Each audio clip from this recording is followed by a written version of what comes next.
Traffic police ও পরিবহন সমিতির কিছু প্রভাবশালী নেতার যোগসাজশে দক্ষিণ চট্টগ্রামে গড়ে উঠেছে অবৈধ টোকেন বাণিজ্য। মহাসড়কে 3 চাকার যান চলাচলে আদালতের নিষেধাজ্ঞাকে পুঁজি করে গড়ে উঠেছে টোকেন বাণিজ্যের এই সিন্ডিকেটটি।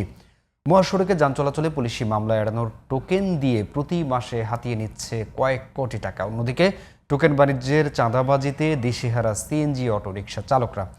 চট্টগ্রাম দক্ষিণ প্রতিনিধি হারুনুর রশিদের রিপোর্ট, জানাচ্ছেন জামান আশরাফ। মহাসড়কে 3 চাকার যানবাহন চলাচলে উচ্চ আদালতের নিষেধাজ্ঞা থাকলেও দক্ষিণ চট্টগ্রামের সড়ক মহাসড়কে নিয়মিত বেড়ে চলেছে সিএনজি চালিত অটোরিকশার সংখ্যা। জেলার বাঁশখালী, লোহাগড়া, সাতকানিয়া, আনোয়ারা, কর্ণফুলী ও চকরিয়া উপজেলার পেকুয়া সহ দক্ষিণ চট্টগ্রামে চলাচল করে কয়েক হাজার সিএনজি অটোরিকশা। আদালতের নিষেধাজ্ঞাকে পুঁজি করে মহাসড়কে 3 চাকার যান চলাচলকে ঘিরে চট্টগ্রাম কক্সবাজার মহাসড়কে গড়ে উঠেছে টোকেন বাণিজ্য।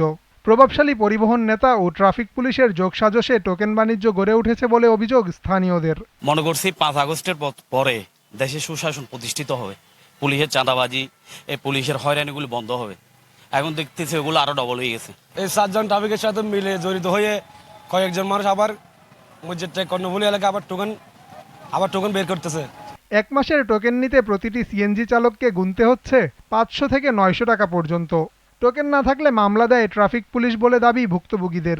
টোকেন থাকলে কি সুবিধা হয়? আমাদেরকে আর পুলিশে ধরে না। টোকেন না থাকলে ধরে পুলিশে আমাদেরকে টোকেন দেখলে গাড়িটা ছেড়ে দেওয়ার মতো। আমাদের টোকেনের দাম হচ্ছে 900 টাকা। টোকন লই 500 টাকা ধরে, আপনি টোকনের দিলে পুলিশে না ধরে, টোকনের না দিলে মামলা দেয়। টোকেন বাণিজ্যের বিষয়টি তদন্ত করে ব্যবস্থা নেওয়া হবে বলে জানিয়েছেন চট্টগ্রাম বন্দর ট্রাফিক পুলিশের উপকমিশনার।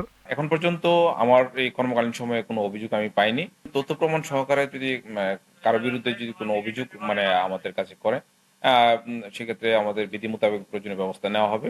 মহাসড়ককে নিরাপদ করার পাশাপাশি টোকেন বাণিজ্য বন্ধে সংশ্লিষ্ট কর্তৃপক্ষ কার্যকর পদক্ষেপ নেবে, এমনটাই প্রত্যাশা সাধারণ মানুষের। জামান আশরাফ, জিটিভি নিউজ।